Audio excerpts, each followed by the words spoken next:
Critério Sustentável, o podcast para falarmos tudo sobre gestão pública e sustentabilidade. Olá, eu sou a Kathleen Feitosa Scartesini e esse é o podcast, videocast Critério Sustentável. Um espaço para a gente discutir práticas e rotinas de sustentabilidade de instituições públicas, privadas, terceiro setor, organizações da sociedade civil, enfim, o universo é vasto. Eu estou aqui hoje com a minha parceira Adriana Toches para trazer mais uma entrevista top com especialistas na área de sustentabilidade. Esse momento é fruto de um trabalho voluntário nosso, da GPS, parcerias, gestão pública e parcerias sustentáveis, que reúne pessoas interessadas na discussão dessa temática que é tão apaixonante. Aqui a gente fala sobre as diversas dimensões da sustentabilidade. Dimensão social, ambiental, econômica, cultural, ética, tributária, tem assunto para dar e render. Acesse as nossas redes sociais, a gente está no YouTube, no Spotify, no LinkedIn, no Instagram, vai lá, acione o sininho e você vai ficar atualizado com todos os conteúdos que a gente gera para manter você cada vez mais informado. Antes da gente começar a nossa entrevista, eu vou fazer a minha audiodescrição em respeito àquelas pessoas que têm dificuldade de visão. Eu sou uma mulher branca, estou trajando uma camisa branca com um blazer rosa choque, tenho cabelos castanhos na altura dos ombros e hoje estou com um óculos transparente, um largo sorriso no rosto e, como diz a minha amiga Adriana, eu sou 50 a mais. A nossa entrevistada de hoje é muito especial. É a Aline Souza. Quase formada em Direito, mãe de 7 filhos e que há 12 anos atua no Movimento Nacional de Catadores, sendo uma articuladora nacional e representante no DF. A Aline também integra a Secretaria Nacional da Mulher e Juventude da Unicatadores. Ela constitui a 3ª geração de uma família de catadoras e acabou de encerrar o 3º mandato como diretora da maior central de cooperativas de materiais recicláveis, que funciona aqui no DF em torno a Senticop. Inclusive, eu estive lá recentemente. A Aline ainda representou a sociedade civil no Palácio do Planalto na entrega da faixa presidencial ao nosso presidente Lula da Silva. Não foi fácil trazer ela aqui, não, mas a gente conseguiu. Hoje, a gente vai tratar de um assunto que é estruturante para o desenvolvimento sustentável do nosso país, a reciclagem dos resíduos. E vocês, catadores de recicláveis, são os heróis da resistência. Apenas 2,37% de todos os resíduos recicláveis secos e orgânicos são recuperados no país. Os dados são do SINIS, o Sistema Nacional de Informações em Saneamento Básico do Ministério das Cidades, de 2022. A vida dos catadores é historicamente marcada por lutas e desafios gigantes, mas também por trajetórias admiráveis de superação e empreendedorismo. A gente fica impactada quando visitamos um galpão de cooperativas, quando a gente visita um lixão e observa ainda as dificuldades e os avanços que foram alcançados. A gente não tira da memória as imagens de 10 anos atrás, quando a gente se conheceu ainda no lixão da Estrutural em Brasília, Aline, e o trabalho era totalmente precarizado, insalubre e desvalorizado. Esse é um cenário que, infelizmente, ainda se repete em muitos estados e municípios brasileiros. Hoje, depois de muitas tentativas, a agenda dela não para e a gente finalmente conseguiu trazer ela para o critério sustentável. Aline Souza, eu vou passar para minha amiga Adriana para que ela faça a sua apresentação e dirija a você a primeira pergunta. Eu vou pular a minha audiodescrição por enquanto. Eu quero te ouvir, Aline. Que bom te ver aqui, né? A gente se conhece há quantos anos? Muitos anos. Desde o lixão, realmente. Agora você contando, passou um filme na minha cabeça e eu preciso iniciar essa entrevista dizendo da minha felicidade em trazê-la aqui, porque eu tenho profunda admiração pela forma com que você lidera esse movimento, a forma como você concilia, né, todos os conflitos e mediações e novidades e inovações que você está trazendo para o movimento dos catadores. Então, em primeiro lugar, gratidão. Minha querida Aline, a gente sabe, a gente se trata dessa forma há quantos anos, né? Muitos anos. Então, quem é a Aline Souza? Fala pra gente. Fala um pouco de você e dessa trajetória. Primeiramente, eu quero agradecer a oportunidade, Kathleen, por ter me convidado, né? Eu Sua tentei... audiodescrição, perdão. Tentei por várias vezes comparecer aqui, graças a Deus que deu certo. Cumprimentar aqui também minha querida amiga Adriana, né, doutora Adriana. Também vou fazer a minha audiodescrição. Eu sou uma mulher preta, eu estou com cabelo, não com tranças, está alisado, chapeado. Eu estou com camiseta branca do Movimento Nacional dos Catadores. E também estou aqui com um sorriso no rosto, porque aqui o momento aqui está bem gostoso, bem com essa energia bem legal. Então, está bem animada, apesar do peso do tema, né? Então, quem é a Aline Souza? Então, eu sou catadora, comecei na reciclagem desde a minha infância, né? Algo que é uma luta que eu carrego hoje já na maioridade, que é o combate ao trabalho infantil dos catadores em situação do lixão, nas cooperativas, nas ruas. Então, ter começado já nessa fase legal do trabalho me dá forças para que outras crianças tenham direito à infância, de verdade, não estejam trabalhando, né, principalmente nessas condições. Então, ter vindo impulsionada a entrar nesse universo da reciclagem por conta da minha avó, né? Eu sou a terceira geração, como foi apresentada. Minha avó começou a catar material reciclável em Águas Claras, aqui em Brasília, uma cidade de satélite de poder aquisitivo, né, alto. Então, era a fonte de sobrevivência nossa, a fonte de resíduo de qualidade lá. E eu ficava preocupada vendo minha avó subindo na carroça. E eu falei, gente, esse cavalo vai disparar, ela vai sofrer um acidente. Porque, assim, só quem trabalha nas ruas sabe o que é trabalhar nas ruas. Então, ali nos meus 14 anos, chegando da escola, aí no horário que era para eu estar ali, revisando a matéria que eu tinha acabado de assistir na escola, eu subia na carroça para ir estar com minha avó, porque eu tinha preocupação dela poder estar naquele trânsito. Então, acabava que subia, ela não deixava. Minha avó só descobria muitas das vezes que eu estava ali na carroça quando ela chegava, assim, ela tinha um ponto já definido que ela ia. Ela não ficava rodando com a carroça. Então, ela chegava e quando ia tirar o bag na carroça, quem estava lá dentro? Eu ali, escondidinha, porque eu queria estar lá junto com ela. E ali eu observava ela catando, né? Observava minha avó retirando ali e observava aquela delicadeza que ela tinha, não só de conseguir tirar o que ela queria naquele saco de lixo, mas ela conseguia ali cuidar do ambiente onde ela estava. E ali as pessoas abuzinavam, ali, felizes, porque ela saía, do jeito que ela entrava, que ela pegava a lixeira, ela deixava tudo arrumadinho, bonitinho. Tinha até pessoas que deixavam doações para ela. Então, eu convivi por algum tempo dessa forma. E minha família, ela foi resgatada de uma situação muito indigna pela reciclagem. Então, a reciclagem, de fato, é transformadora, porque ela guarda, né, ela acolhe uma percentual muito grande no nosso país de pessoas que não têm outra alternativa de vida e que a reciclagem ela é a alternativa de vida dessas pessoas. E a minha família ela foi acolhida pela reciclagem e eu tenho muito orgulho de ser catadora e de ser de uma linhagem de família de catadores, porque a gente sabe que é não só por conta desse histórico e desse impacto que teve na família, mas também pela grandeza dos resultados para a nossa sociedade, para o nosso planeta. Então, tenho consciência disso.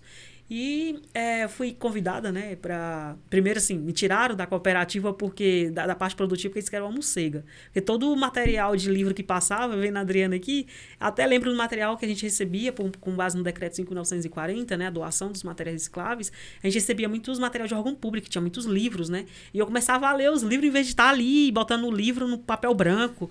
E aí o pessoal, Aline, a gente já está aqui acabando o material e tu tá lá atrás lendo, isso é morcega, vai prejudicar o ganho. Então, vai para a administração. E me jogavam para a administração. Tem até vai fazer um adendo, tem um filme que foi lançado agora em Cachoeira, em Salvador, que se chama As Catadoras. E eu faço parte desse filme com mais 3 catadoras. São 4 catadoras que contam a sua história. E nele tem essa parte que eu relato, essa minha história com a educação, com os livros, e essa exclusão da cooperativa por não produzir bem.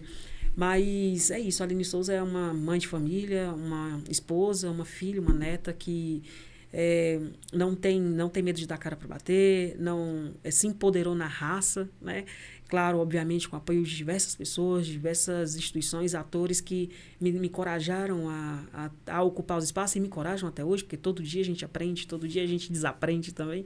E que teve esse papel significativo no dia 1º de janeiro de 2023, e que eu ainda hoje não consigo assimilar muita coisa, mas hoje eu consigo compreender um pouco o papel daquela pessoa ali, junto com outras 6 representações da sociedade brasileira, e o papel para a minha categoria. O que foi colocar a faixa no presidente legitimamente eleito, e o que serviu isso para fortalecer a categoria de catadores. Porque nunca se tratou de mim, sempre se tratou de nós. Quando eu falo nós, não é só a categoria de 1 milhão de trabalhadores que vivem desse setor, mas eu falo de nós enquanto, né, nação.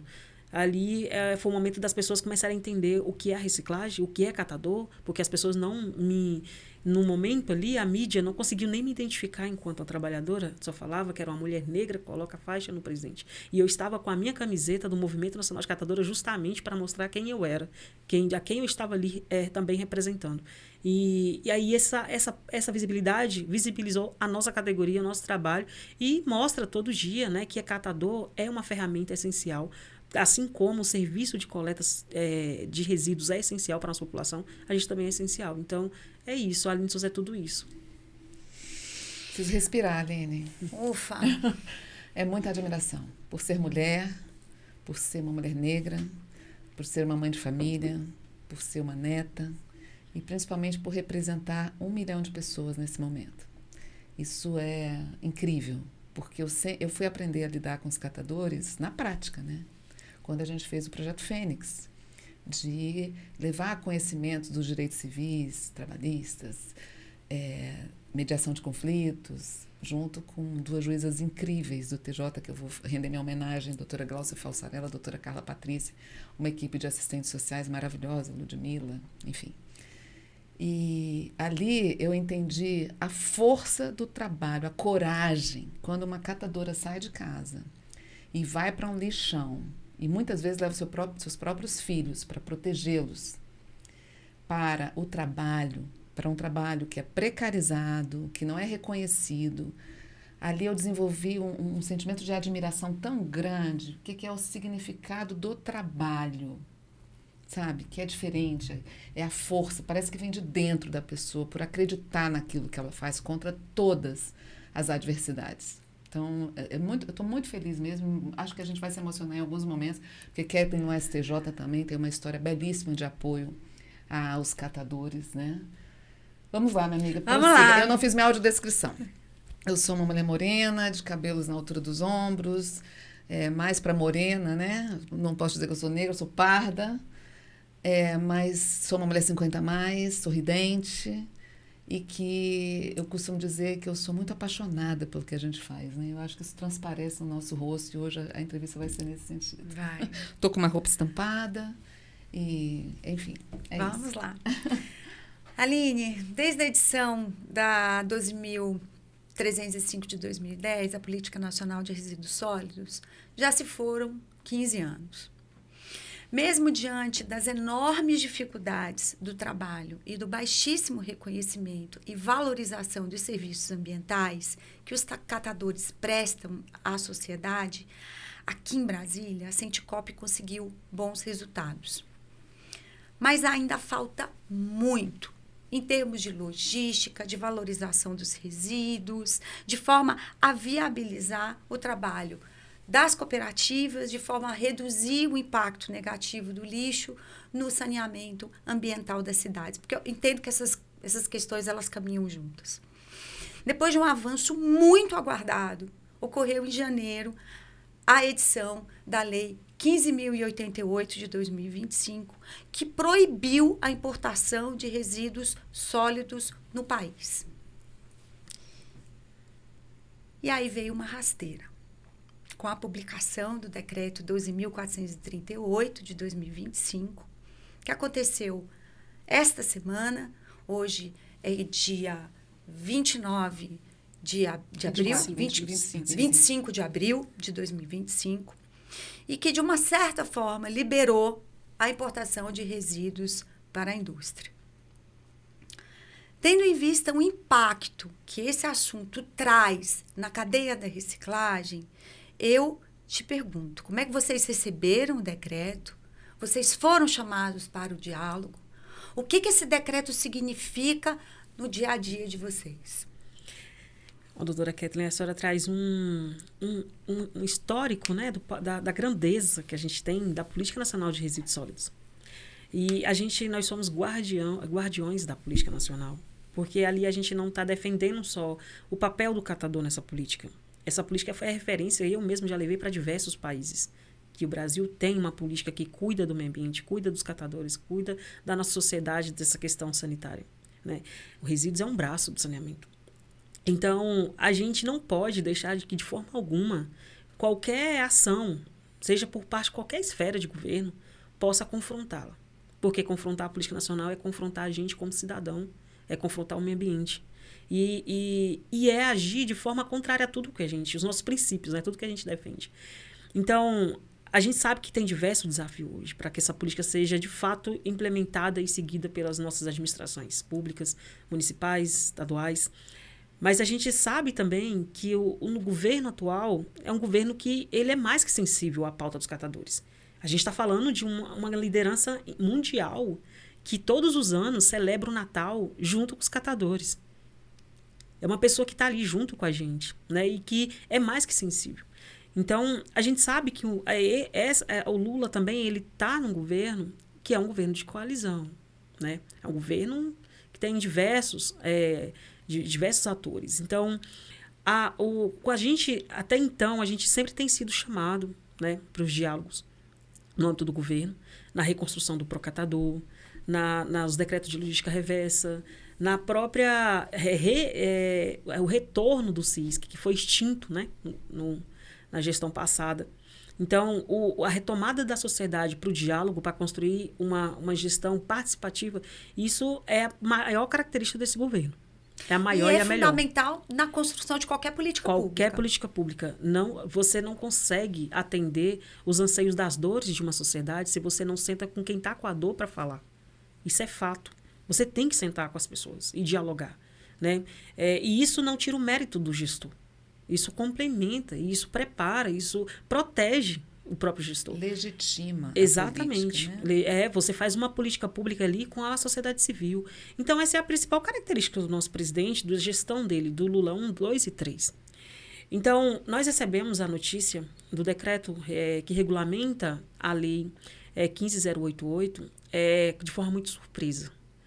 Quando nós recebemos, inclusive, eu fui atrás da nossa liderança de Minas, Luiz Henrique, que colocou o decreto no nosso canal de comunicação com as lideranças nacionais, e eu perguntei como assim, aí falou, a gente ficou sabendo num feriado. Então, assim, nem a própria nacional, que participa frequentemente do diálogo, estava sabendo disso. E eu rapidamente, porque eu não posso não ser advogada, mas eu leio tanto documento que eu já vou frisando, porque nenhum advogado, os links, né? Isso infringe isso, infringe aquilo. Então, eu já fui colocando como que esse decreto saiu com esse artigo tal. Meramente, as pessoas acham que só citar cooperativa e associação de catador acha que vai nos lubridiar e achar que ali, não, tá, tem o nome catador e cooperativa, então tá bom pra gente. Não, a gente lê.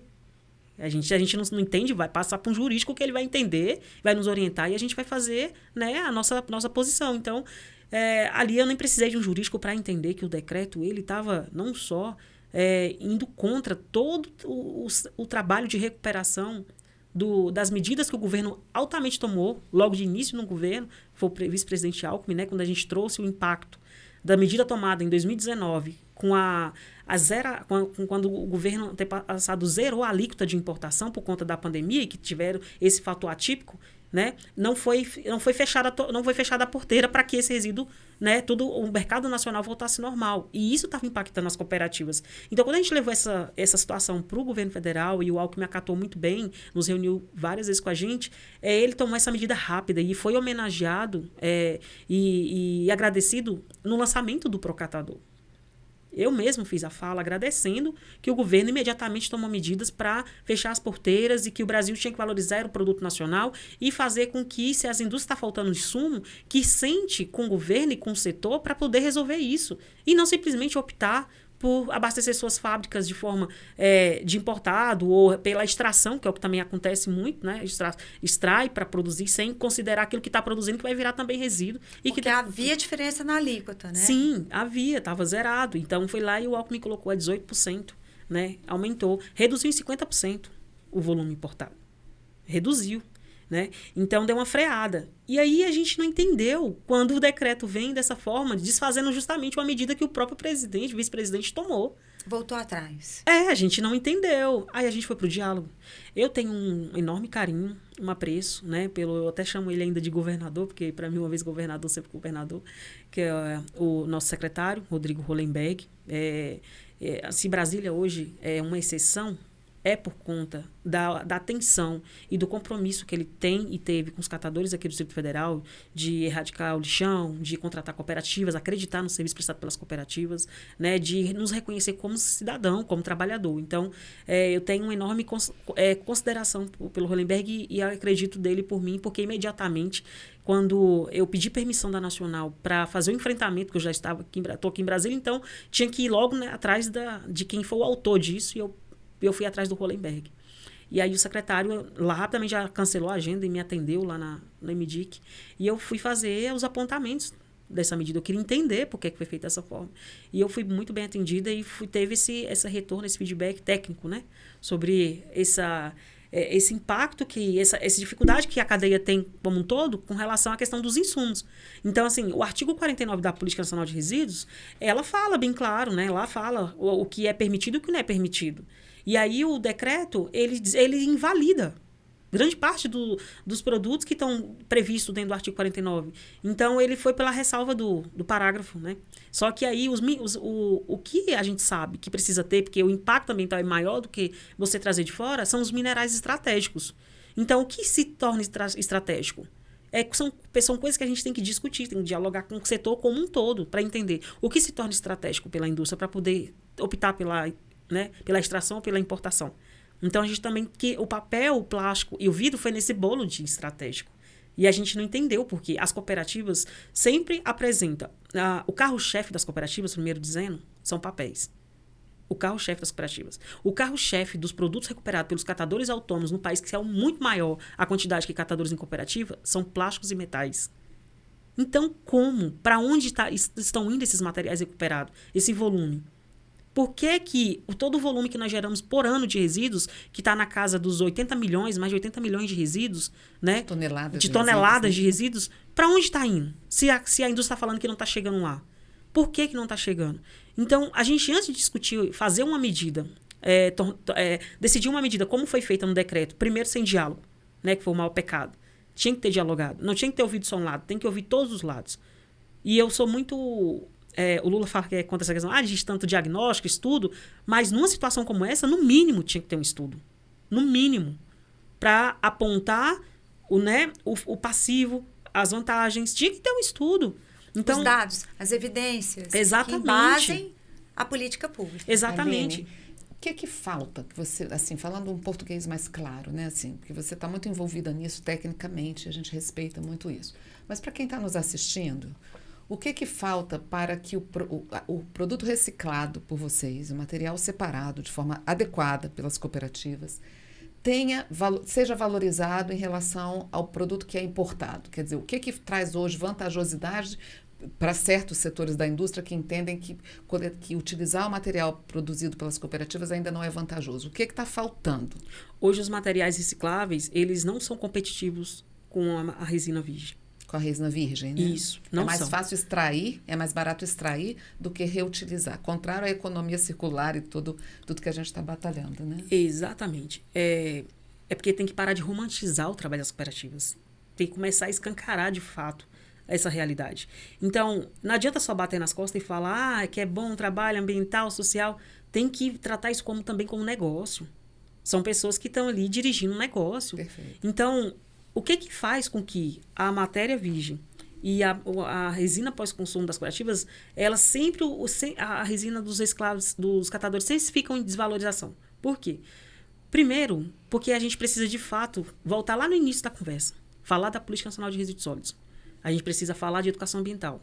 Porque se a indústria ela exige das cooperativas, dos seus fornecedores, um material com qualidade e quantidade, então tem que começar lá antes, no serviço de coleta, tem que começar antes das pessoas descartarem dentro de suas casas. Então, a gente vê uma omissão hoje muito grande no país das prefeituras de ter esse investimento, né, dos gestores envolvidos nessa pasta da educação ambiental, do envolvimento do investimento massivo na educação ambiental, de informar as pessoas. A gente gera muito lixo por dia. A gente precisa saber o que vai fazer com isso, não é só simplesmente descartar e achar que acabou, que sumiu. Não, as pessoas têm que ser informadas sobre ir lá no mercado, comprar uma embalagem porque essa recicla, aquela não recicla. As pessoas precisam ser orientadas sobre isso, porque a escolha, por mais que a escolha seja dela, se ela tiver informação, o subconsciente dela vai ser acionado. Perfeito. Então, as pessoas precisam saber. Então, tem que orientar sobre o consumo, tem que orientar sobre o descarte. Então, eu vou descartar. O que eu vou descartar? Para onde que vai? Na minha casa tem 3 lixeiras. A lixeira do reciclável, a lixeira do orgânico e a lixeira do banheiro, que é o rejeito. Poxa, é o mínimo que tem que ter. Exato. E se na minha casa tem 3 lixeiras, por que eu não tenho 3 coletas? Por que eu só tenho 2 coletas? E tem alguns setores nem 2, só uma, que é a coleta comum. Então, primeiro, tem que se aplicar, de fato, a Política Nacional de Resíduos Sólidos. Implantar a educação ambiental, implantar a coleta seletiva com a educação ambiental, implantar um sistema que converse com o que você está orientando, que ele seja integrado. Se você está me orientando que eu tenho que separar em 3 frações, a minha coleta, no mínimo, tem que ser feita em 3 frações, porque o orgânico, ele não é o grande vilão, como fala. Uhum. O orgânico, ele só está sendo manuseado de forma inadequada, mas o orgânico, ele tem que ser aproveitado. Ali tem um trabalho que, inclusive, eu acredito que o PNUD deve estar fazendo um estudo de desperdício alimentar. Demais. Então, tem que ter um olhar para o orgânico diferente. Então, tem que ter uma coleta para o orgânico, para começar a mensurar o que está nessa fração do orgânico. Assim como os catadores sabem o que está dentro de um saco de 100 litros de material reciclável. A gente sabe que tipo de plástico, quanto papel tem lá. Então, tem que ter para o orgânico. Então, começa aí, antes de chegar, sobre essa falta de competitividade da matéria recuperada pelos catadores. O material já vem ruim, no meu caso, em Brasília. A coleta seletiva que a gente recebe vem com 57% de resíduo que a gente não consegue aproveitar. Agora me fala o que é 57% de um volume de quase 2.000 toneladas que o complexo recebe. Metade, né? 1.800 toneladas mês. Mais da metade. E isso vai para onde? Vai para o aterro, porque a gente não consegue recuperar e não chega na indústria. Aí a indústria fala, tá, mas aí tá vendo? A cooperativa não consegue me entregar 200, 300 toneladas. Tá, eu não consigo te entregar porque eu não tenho, não recebo isso. Então tem isso, mas tem outros fatores que faz com que esse material ele não seja competitivo. A questão tributária, que eu acredito vai ser falado aqui. A bitributação dos materiais recicláveis, isso é uma contradição tão grande, porque as pessoas sabem disso. Elas, quando vai no supermercado, que compra um produto, ela está pagando ali no ato da compra o imposto, ela está pagando imposto. E aí eu vou lá, um catador, seja por meio de um contrato com a prefeitura, ou seja com meus meios, de carroça, carrinho ou de bicicleta, eu vou lá e pego essa embalagem, eu trabalho essa embalagem e eu insiro ela no mercado. E aí eu vou ter que pagar imposto. Para eu trabalhar de forma formal, né, com nota fiscal, com tudo, eu vou ter que pagar imposto. E aí a minha cooperativa, ela paga R$350 mil todos os anos só de imposto para vender material reciclável para a indústria, para o mercado. Tinha que ter uma tributação diferenciada. Né? E a reforma tributária, ela era para ter feito essa reparação. Ela era para ter reparado essa injustiça tributária no material reciclável. Porque senão a gente toda vez vai ficar discutindo que o material reciclável ele não é viável. Sim. Que o vidro manda para o aterro mesmo, porque o vidro não tem preço. Que o papel, né? Toca fogo. Como a gente já viu isso muito. Porque, né, como você vai transportar uma carreta de papel sem preço? Então, assim, as pessoas precisam entender as inércias, os problemas da cadeia e começar a pautar isso, para não fazer decretos como que saiu, né? E o problema não é só esse, né, Aline? Segundo o estudo da Dom Cabral e do Instituto Atmos, que foi divulgado recentemente, como você mesmo falou, né, o Brasil gera 81 milhões de toneladas de resíduos sólidos urbanos, sendo que, desse total, 33% tem potencial de reciclabilidade, mas um número ínfimo, né, que varia entre 2% a 8%, chega a ser reciclável de fato. Nesse cenário, a gente tem uma perda que equivale a quase 14 bilhões de reais anuais com desperdício de matéria-prima, que poderia voltar para a cadeia de produção. A coleta está concentrada em grandes centros urbanos, a gente tem um problema muito sério nos municípios pequenos, na coleta porta a porta. A gente ainda tem mais de 1.000 lixões a céu aberto, em amplo funcionamento, com impactos graves na emissão de gases de efeito estufa, no ano que o Brasil recebe a COP. A implementação da taxa de limpeza urbana agregada a uma política de economia circular, eu entendo que auxiliaria muito a mudar esse cenário. Eu gostaria que você falasse um pouco sobre isso, sobre a taxa e sobre a política de economia circular. Então, eu vejo que as nomenclaturas, elas chegam, elas têm uma certa visibilidade, né? Mas o problema é o mesmo. É o antigo. Pode dar nome do que for. ESG, economia circular, lógica reversa. Mas, na verdade, do que adianta todas essas novas nomenclaturas e bonitas se o problema lá na raiz, o básico, não está sendo discutido, não está resolvendo? Então, eu sei que a economia circular ela é algo fundamental, que tem que ser feito mesmo. E ela tem que estar integrada ao sistema de logística reversa. Esses sistemas têm que estar juntos. Mas a gente precisa entender que tem como trazer a circularidade de uma embalagem sem ter sequer implantado coleta seletiva no município? Não. Tem como cobrar que 30% do conteúdo seja reciclado numa nova embalagem se aquele município sequer valoriza a cooperativa, a associação de catador naquela cidade? Então, não tem. Tem um estudo que saiu do Ministério Público do Trabalho, né? Até é um nome bem chamativo, até esqueci aquele que torna o nosso trabalho das cooperativas análogo à escravidão. Porque muita gente no setor se beneficia do trabalho do catador na ponta. E a gente sempre está lá reclamando das mesmas coisas. Que o trabalho está precário, eu não tenho uma prensa, o resíduo é ruim, eu não tenho um contrato, eu não tenho um galpão. Sabe, tudo é isso. Fora os outros problemas vou trazer um recorte para o gênero, para nós mulheres. Porque além de não ter contrato, galpão, caminhão, tudo, resíduo, eu ainda não tenho saúde. Eu não tenho tempo nem de me cuidar. Então, os problemas são diversos. Então, eu acredito que a circularidade ela tem que ser feita considerando todos os atores da cadeia. Qualquer empresa tem um marketing, né? Essas empresas grandes têm marketing, têm recurso para implementar qualquer campanha que quiser, qualquer sistema que quiser. Mas, de fato, é circular sem a inclusão do catador? Agora, tem uma iniciativa bem legal que eu gostaria de compartilhar. E eu sempre falo, né? Eu queria trazer ela aqui, porque eu acho que a circularidade, quando envolve catador, não tem como dar erro. A gente vai ajustando, mas ela pode se tornar uma experiência exitosa. A Natura, se me permitir falar o nome da empresa, a Natura, eles têm um projeto de garantir que as embalagens de cosméticos, elas cheguem na cooperativa sem nem utilizar um carro da cooperativa. Nem um caminhão. A gente sabe que as cooperativas, a maioria não tem logística suficiente para poder fazer uma rota, porque tem um custo, né? Você tem um caminhão, você tem um custo. E de onde vai ser esse custo? Então, a Natura ela implantou um sistema de recuperação das embalagens desde lá das suas consultoras para chegar por meio de correio, de uma logística independente da cooperativa para chegar essa embalagem na cooperativa. E a cooperativa ela é remunerada pelaquela embalagem que chega lá, caso ela se envolva na triagem dessas embalagens. Que vai ter embalagem que recicla, vai ter embalagem que não recicla ali na cooperativa. E todas essas que não reciclam, não pense que vai para aterro, não pense que fica estocado na cooperativa. Ela recebe de volta. Esse volume que não recicla, ela pega de volta.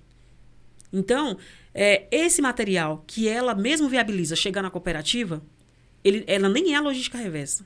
A logística reversa, quando vender, vai lá e a nossa nota fiscal vai ser compensada em algum programa.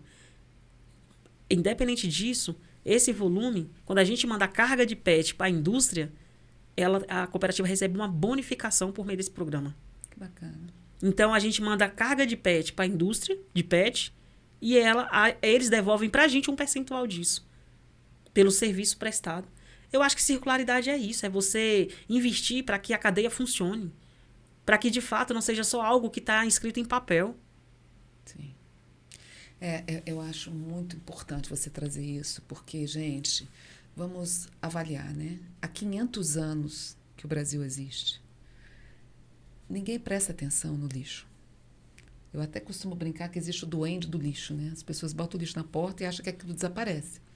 E o resíduo, o lixo, né, que é chamado de resíduo porque ele tem valor, ele percorre um caminho enorme que envolve transporte, envolve logística, envolve pessoas e vai para uma cooperativa onde o trabalho é muito precarizado. Nos lixões, muitas vezes, não tem nem banheiro. A gente viu isso no lixão. Não tem um banheiro condizente com as condições de trabalho.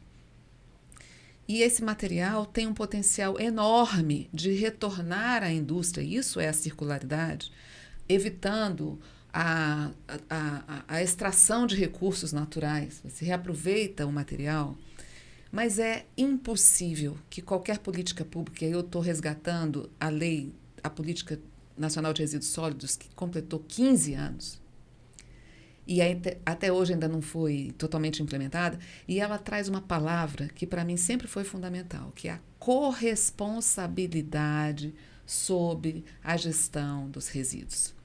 A corresponsabilização envolve cidadão que tem que fazer a sua parte, na escolha de produtos que utilizem embalagens que tenham potencial de reciclabilidade. Pode optar, eu não vou usar tanto material, não vou usar um material poluente. No descarte adequado.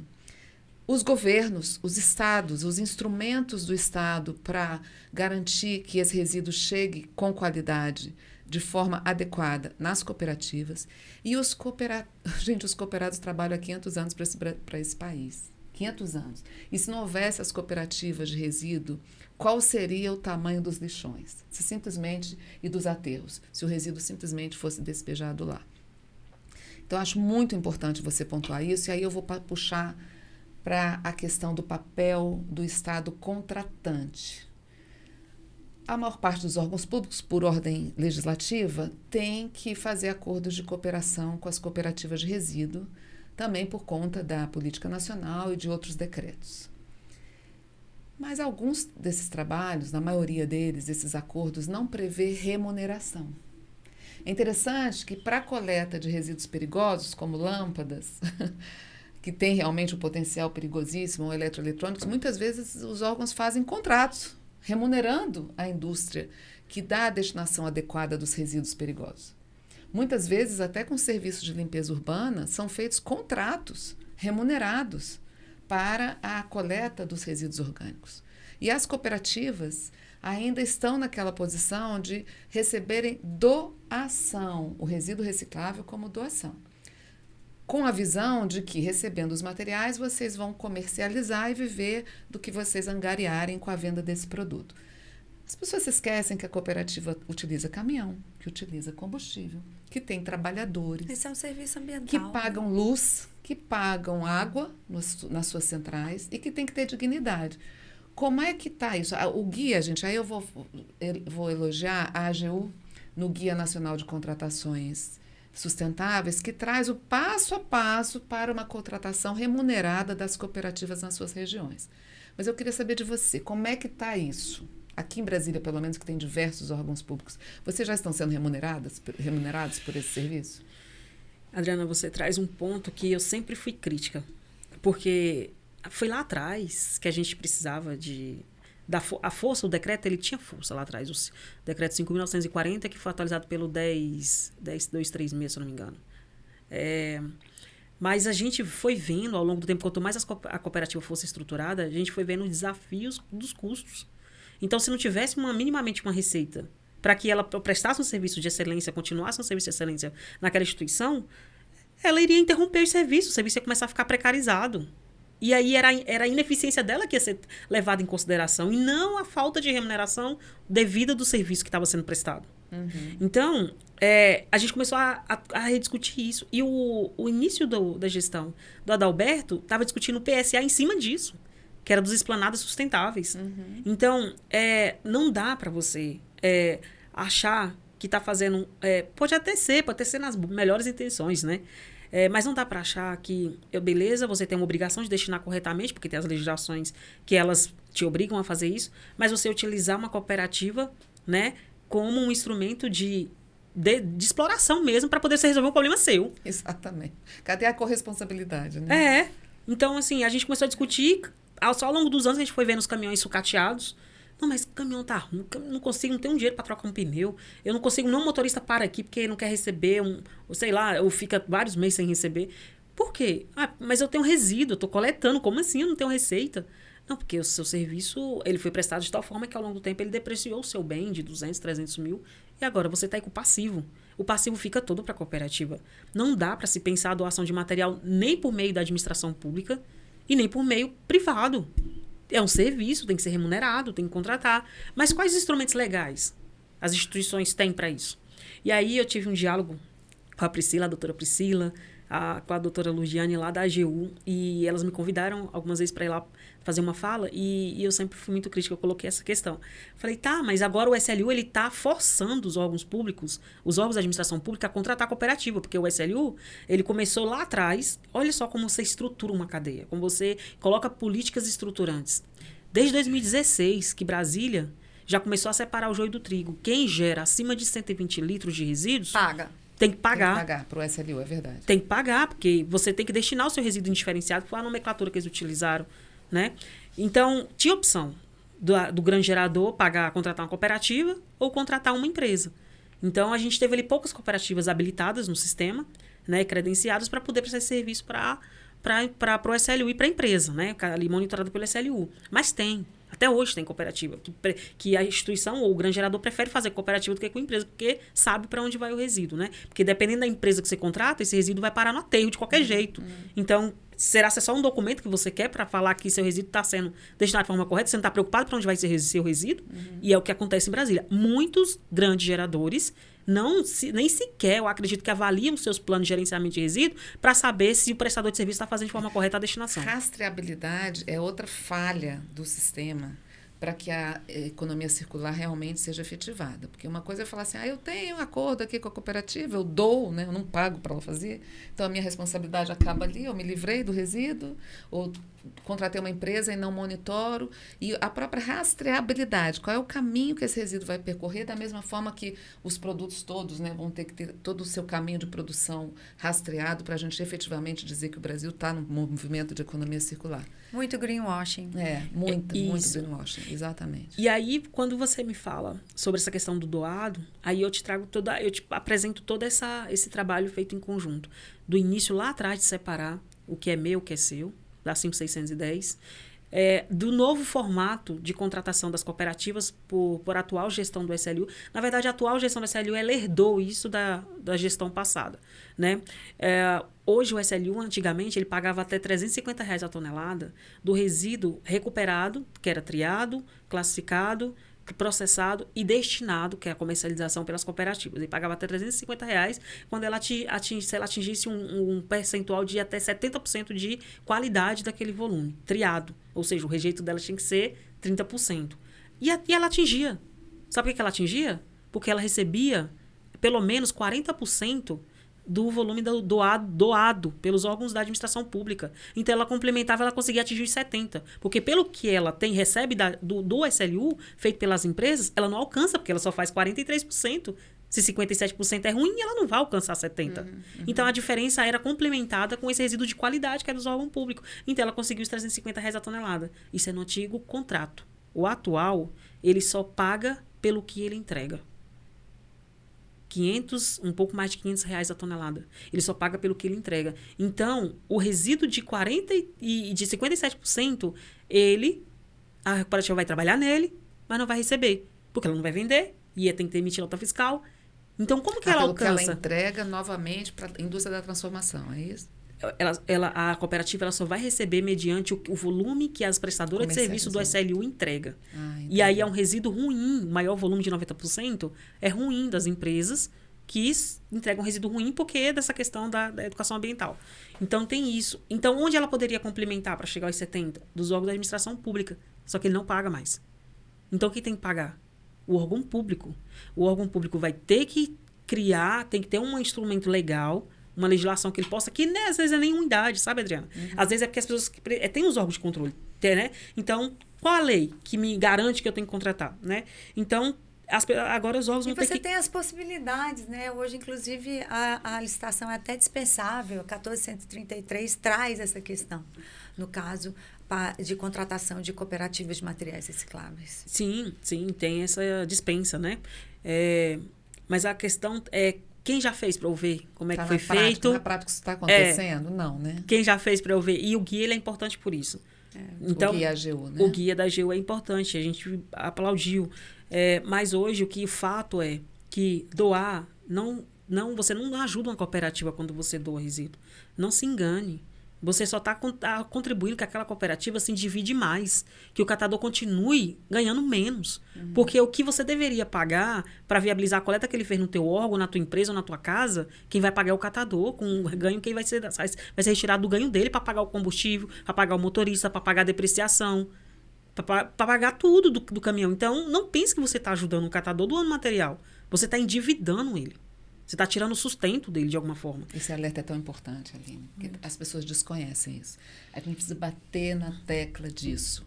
O trabalho precarizado, ele só vai terminar quando houver valorização efetiva da figura das cooperativas, da figura dos catadores, que, repito... O pagamento pelo serviço ambiental. Pagamento, é valorização mesmo, tanto do trabalho, quanto das pessoas, quanto do produto que eles geram. Gente, vamos lembrar, 500 anos e ninguém prestava atenção no lixo, somente os catadores. Aline, como anda a implementação da 14260, que estabelece, de 2021, que estabelece os incentivos fiscais para as empresas e pessoas que apoiam projetos de reciclagem, permitindo as deduções no imposto de renda. A lei também criou o Fundo de Apoio de Ações Voltadas à Reciclagem, o Favore Recicle. E fundos de investimento para os projetos, que é o ProRecicle, né? Como é que está isso? Falar disso, eu tenho que lembrar do meu amigo, né? O ex-deputado Carlos Gomes, que foi tão demandado por nós que acabou que saiu essa lei e saiu esse fundo e essa possibilidade das organizações de catadores, órgãos públicos, empresas, instituições acadêmicas poderem apresentar projetos, né, que fossem compensados por essa redução por parte de quem vai financiar. Então, isso abriu a cópia, né, da Lei Rouanet. A gente chama a Lei Rouanet da reciclagem. Mas isso foi foi com os bons... nas melhores intenções que o deputado trouxe essa lei, porque ele via, ele chegava muito a demanda, eu não consigo passar em um projeto, tem uma empresa que quer ajudar, mas como que ajuda, o que ela ganha com isso? Então, teve muitas essas conversas, né, e saiu dessa forma. Eu faço parte da comissão que participa dos projetos que são submetidos à lei, e eu fiquei muito feliz com a apresentação, a quantidade de propostas apresentadas, né? Foram 167 propostas, e a grande maioria foram de catadores, de organizações de catadores, então fiquei bem feliz, porque como é bem recente, né? Só teve propostas no final, acho que 2024, foi bem tímido, e em 2025, né? Então, ainda não dá para avaliar os resultados disso, né? Mas o trabalho, aqui eu quero também aproveitar e parabenizar o belíssimo trabalho da Liege, né? Que é quem está à frente disso lá na MMA, e a Liege, com toda a equipe dela, trouxe uma análise muito sucinta e com resultados muito assim, feliz para o setor, porque a gente achou que não... Agora, sim, que não ia pegar. Tem 167 propostas, das 167, 148, né? Eu não sei nem se eu posso falar aqui já esses dados, mas acredito que devem ser públicos, né? 148 em análise e com uma projeção já de orçamento em cima do previsto, né? Eram 350 milhões, lá já tem 278 milhões só que está envolvido nessas propostas.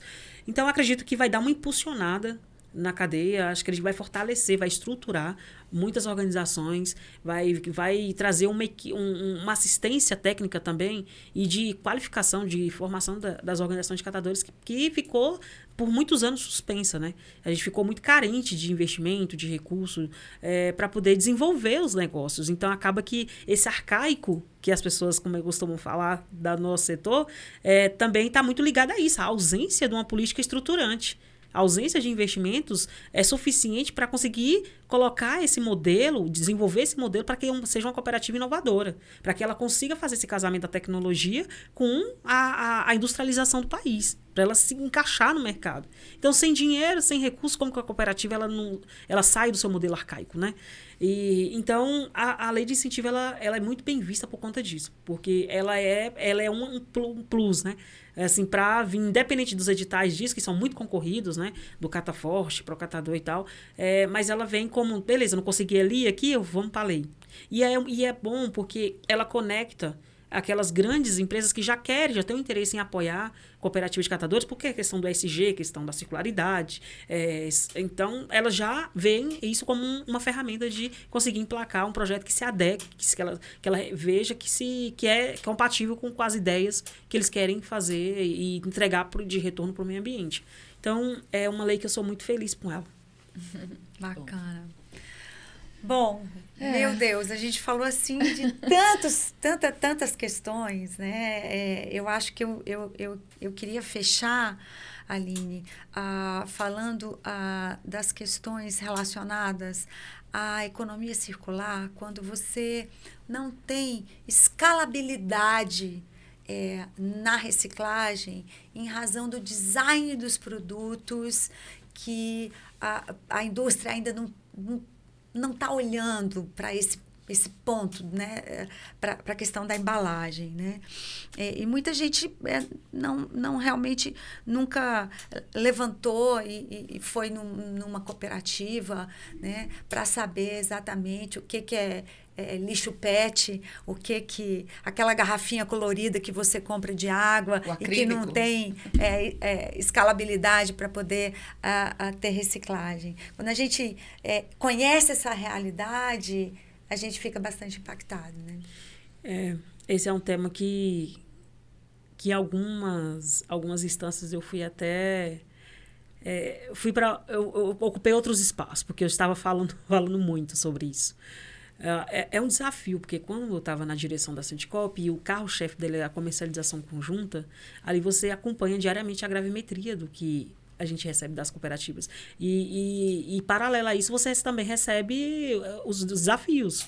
E 30% dos plásticos que estava chegando lá não tinha reciclabilidade. Quando a gente entrava no sistema de gestão comercial, colocava no estoque e na hora de venda não tinha comprador.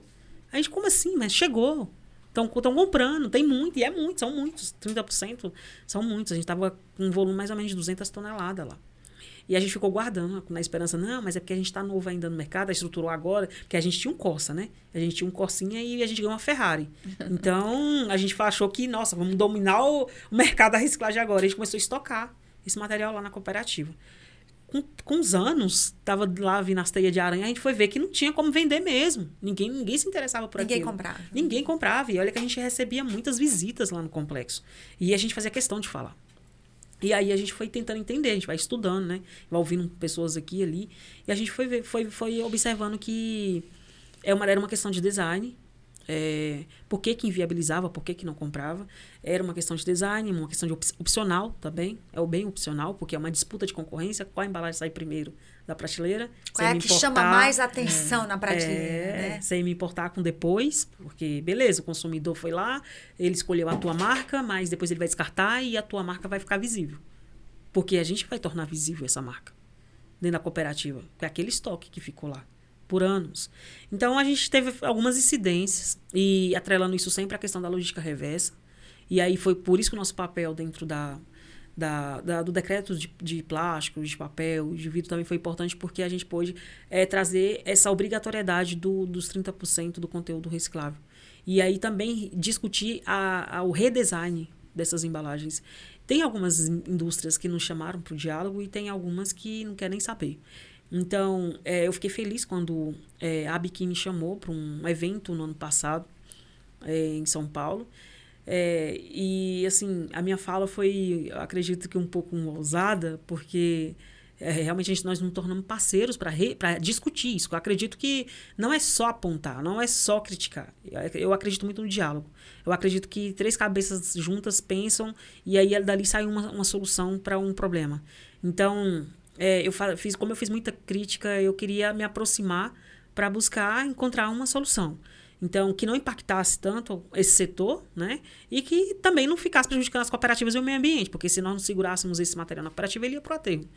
E aí, eu fiquei feliz porque a minha participação nesse evento e também um diálogo muito constante que eles estão tendo com o Movimento Nacional de Catadores, com a ANCAT, a Unicatadores, está trazendo para um rumo muito interessante que a gente possa trazer fluxo a essas embalagens. O André Passos esteve aqui, presidente da Abiquim, e uma das críticas que ele fez foi justamente a ausência de uma legislação no país que obrigue um percentual alto de reciclabilidade em embalagens. Do plástico, que eu acho que vai muito ao encontro do que a gente está falando aqui agora. Exatamente. E ele comparou muito, ele trouxe muito essa questão tributária também. Ele falou que ele já tem condição, a Abiquim já está desenvolvendo tecnologias, os associados à Abiquim, para desenvolver resíduos com um grau muito maior de reciclabilidade. Até eles estão com uma campanha, não odeie o plástico. Há como reverter essa situação, porque o plástico é muito útil, né, em diversas situações nossas da vida, inclusive na questão da medicina, o plástico é muito útil. Mas ele já tem a tecnologia, o Japão já utiliza essa tecnologia, mas no Brasil ainda o custo é muito alto por conta da tributação. Então, assim, que bom que a nossa conversa foi por aí, né? Há soluções, né, Aline? Há soluções.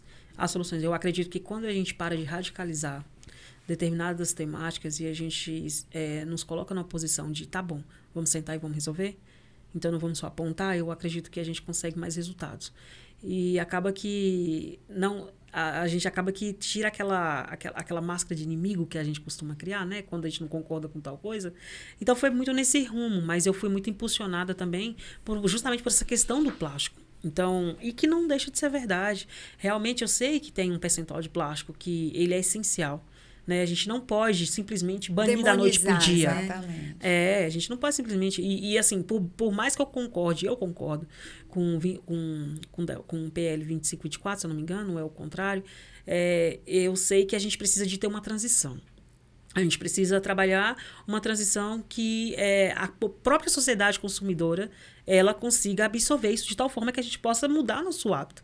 Nosso costume, né? Porque aconteceu já. Antigamente as embalagens, a maioria eram de papéis e hoje a maioria são de plásticos, né? Então, tem como. É o como fazer. Então, essa proximidade com a Abiquim foi interessante por isso. E o André, eu tenho um apreço muito grande pelo André, porque foi aqui num barzinho aqui, numa cafeteria aqui na Asa Sul, que ele me deu uma aula. Porque a gente vem com aquela gás, aquela euforia, que você ia apontando o dedo, e ele... veio me falar, ele me explicou, ele foi um professor e foi muito sensível. E ele, Aline, olha, vem cá, deixa eu te explicar. E veio e me explicou. Então, assim, é importante que os catadores, eles também tenham essa condição de escutar, sabe? E a gente se acrescenta, a gente vai junto na luta. Então, tem um desafio com plástico. E as organizações que defendem o banimento, é importante porque senão fica solto. E aí a gente acaba que quantas ilhas de plástico a gente ainda vai ter, quantos aterros ainda vai... a Brasília aterra 600 toneladas de resíduos, né? Dia. 600 toneladas de resíduos dia. Se a gente fazer a gravimetria disso, a gente vai ver que tem os plásticos. E quantos milhares de anos que isso vai se decompor. Então... realmente algo que tem que ter todos os atores, é necessário, mas a gente também bem pé no chão para a gente conseguir fazer uma transição do errado para o certo de forma bem real, bem racional, sabe? Então, bem isso. Agora, aproveitando essa temática, porque é o Severino de Lima, nosso catador internacional, né, o presidente da IALP, ele que está em todas as discussões do Tratado do Plástico, né, no Brasil e fora do Brasil, e ele tem total propriedade para dialogar a respeito, porque ele acompanha, né, a situação do plástico no mundo inteiro. Mas o Severino, ele traz algo muito importante, porque nem Deus, nem demônio, né? Tipo, não endemonizar, mas vamos saber que como que a gente encontra o meio termo, né? Então, essa proximidade com a Biquim sempre está ali fortalecendo também os trabalhos das instituições que defende um consumo consciente do plástico. E isso o movimento ele tá equilibrando muito bem, e eu acredito que é esse rumo. Acredito que um dia não é uma Biquim da vida, não é uma Oceana, sei lá, uma Greenpeace, não são esses caras que vão ficar nos orientando. Eu acredito que um dia é quando a gente chegar em casa e a gente olhar para o nosso filhozinho, nosso neto, bisneto, e saber que o dia deles está contado, porque o consumo ele foi tão de forma desenfreada que uma hora vai ter que fazer escolha. Uma hora ou água ou lixo. Né? A gente teve escolhas na pandemia, você viu? Sim. Tivemos. Ou ar ou máscara. Sim. É verdade. É muita sabedoria, Aline. Acho que se eu te pudesse dar um apelido, seria isso, Aline Sabedoria. E a gente vai ter que marcar uma segunda edição, porque, gente, olha, ainda não falamos sobre educação ambiental nas escolas, educação ambiental como uma matéria que seja fixa, né? Não apenas falando na transversalidade do tema, né? Mas que seja direcionada também nas faculdades de Direito, né? Em outros cursos de formação. A gente não falou ainda de reestruturação de cooperativas, do catador autônomo. Então, a gente vai ter muito papo ainda. Aguardem, a Aline vem aqui pela segunda vez. Minha amiga, prazer. Olhe para a câmera da verdade e deixe o seu recado, de preferência com foco nessa celeuma que a gente está vivendo agora, importação de resíduos. Olhar para a câmera eu fico intimidada, né? Que eu estava olhando para vocês que estava tranquila. Mas para falar, assim, deixar uma mensagem, eu acredito que há jeito para tudo. Só não há jeito para a morte mesmo. Quando morrer já era, já acabou. Não tem como mais voltar atrás. Mas enquanto a gente tiver vida, tem como se corrigir as coisas. Tem como a gente, num coletivo, na coletividade, a gente conseguir avançar mais. A gente sozinho não consegue ir muito longe. Pode até ir um pouquinho, mas junto com o setor, a gente consegue ir mais longe ainda. Então, eu acredito que a gente está no rumo certo. A questão ambiental, ela não é só uma prioridade, ela é uma necessidade. Então, a gente sabe disso e eu vejo que esse canal aqui de comunicação e diversos outros são essenciais para a gente conseguir levar informação. Eu costumo falar que o conhecimento liberta. Então, eu fui libertada, e sempre a gente é libertado, porque todo dia a gente recebe conhecimento de alguma forma, mas eu fui libertada por um conhecimento de um universo que nem eu mesma, enquanto trabalhadora, compreendia. Então, eu acredito que essas informações que a gente compartilha hoje aqui pode servir para que alguém que está nos escutando possa repensar, pensar e começar a buscar mais informações ainda para se preparar. Então, não é um planeta que tem que salvar a si mesmo primeiro. E salvar a si mesmo coletivamente todos os 200 milhões de habitantes no nosso país. Se salvando a si mesmo, a gente salva o nosso, minimamente o nosso país. E todos os milhões de pessoas no mundo cuidando de si, salvando a si mesmo, a gente vai salvar o nosso mundo, o nosso planeta. É isso aí. Bom, ficamos por aqui, muito emocionadas. Aline, gratidão por Obrigada. Essa entrevista maravilhosa. Obrigada, doutoras. E a gente se vê numa próxima. Um beijo e tchau, tchau. Namastê. Tchau. Critério sustentável. Oferecimento. GPS.